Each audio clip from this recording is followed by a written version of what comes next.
সরকার পতনের এক দফা দাবিতে অসহযোগ আন্দোলনের প্রথম দিনে দেশের বিভিন্ন স্থানে সংঘর্ষ এবং ধাওয়া পাল্টা ধাওয়ার। দেশ জুড়ে জ্বালানি তেলের কোনো সংকট নেই বলছে সরকার, কিন্তু বাস্তবতার সঙ্গে যা মেলানো যাচ্ছে না।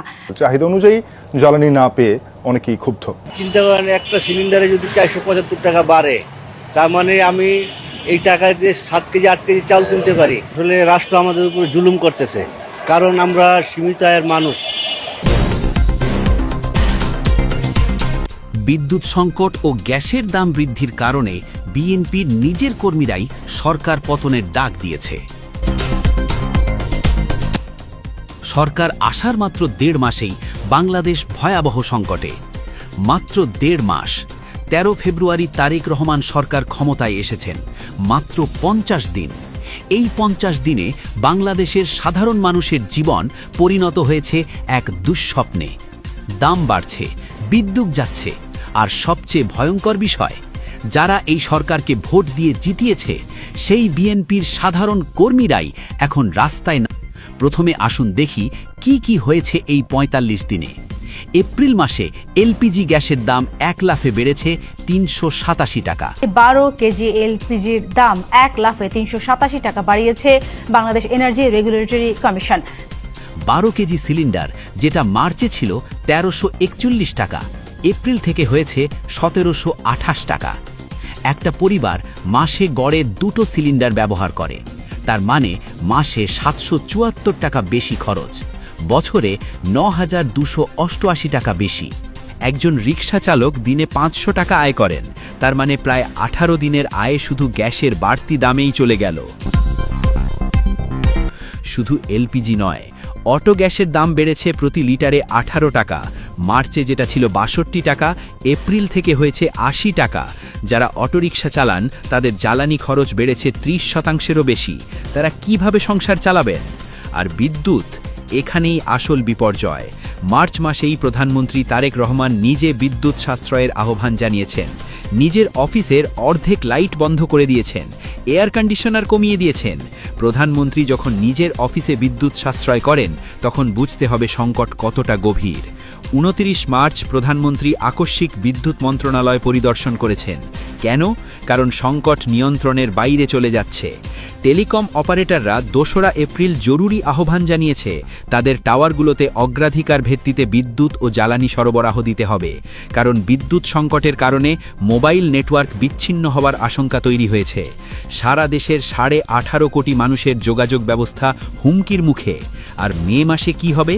বিশেষজ্ঞরা বলছেন মে মাসের শুরু থেকেই তীব্র লোডশেডিং শুরু হবে। জ্বালানি সংকটের কারণে তেল ভিত্তিক বিদ্যুৎ কেন্দ্রগুলো উৎপাদন ব্যাহত হবে।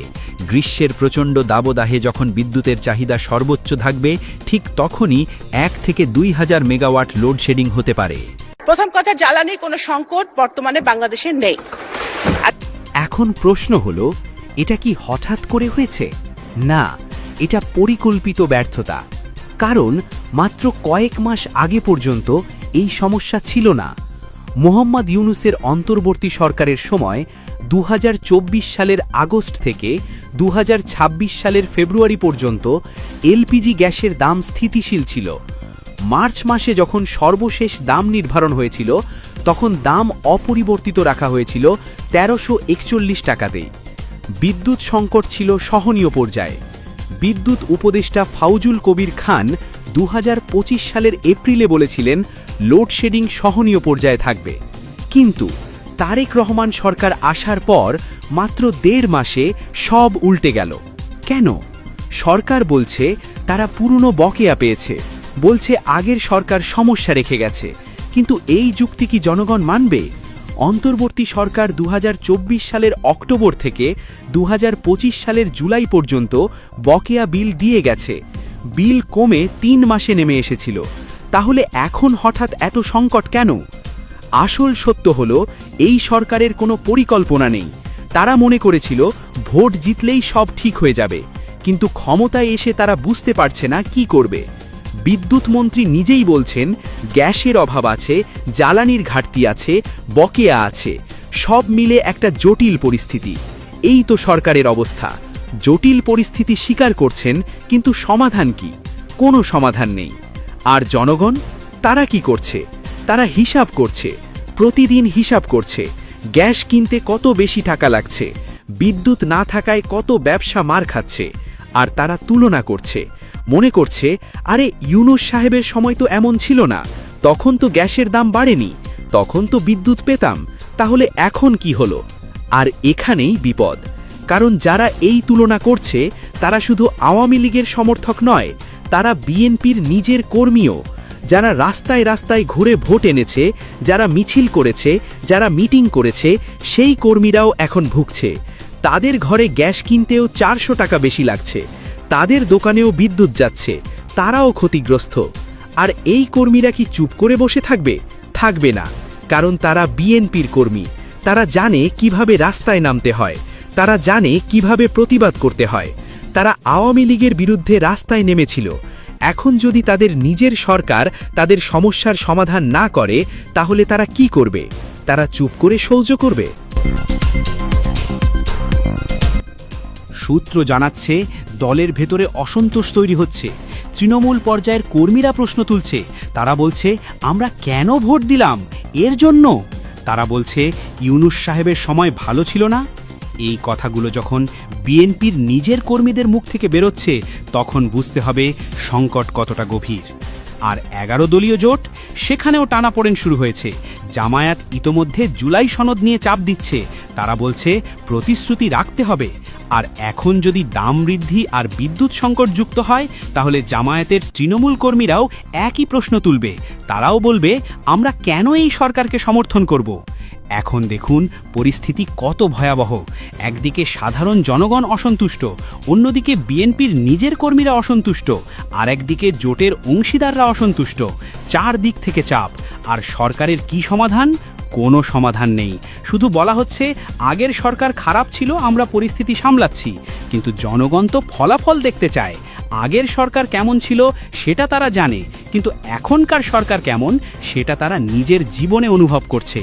আর জনগণ যখন অনুভব করে যে পরিস্থিতি খারাপ হচ্ছে, ভালো হচ্ছে না, তখন তারা বিক্ষুব্ধ হয়। আর বিক্ষুব্ধ জনতা কি করে সেটা বাংলাদেশ আগেও দেখেছে। গত বছর জুলাই আগস্টে যখন ছাত্র জনতা রাস্তায় নেমেছিল, তখন কোনো রাজনৈতিক দল ডাকেনি, সাধারণ মানুষই রাস্তায় নেমেছিল, কারণ তারা অনুভব করেছিল সরকার তাদের কথা শুনছে না। আর সেই গণ অভ্যুত্থানে শেখ হাসিনার সরকার পড়ে গিয়েছিল। এখন প্রশ্ন হলো, তারেক রহমান সরকার কি সেই ইতিহাস থেকে শিক্ষা নিয়েছে? মনে হয় না, কারণ তারা একই ভুল করছে। তারা মনে করছে ভোট জিতলেই যথেষ্ট, কিন্তু ভোট জিতে ক্ষমতায় আসা একটা বিষয়, আর ক্ষমতায় থাকা আর একটা বিষয়। ক্ষমতায় থাকতে হলে জনগণের আস্থা রাখতে হয়, আর জনগণের আস্থা রাখতে হলে তাদের সমস্যার সমাধান করতে হয়।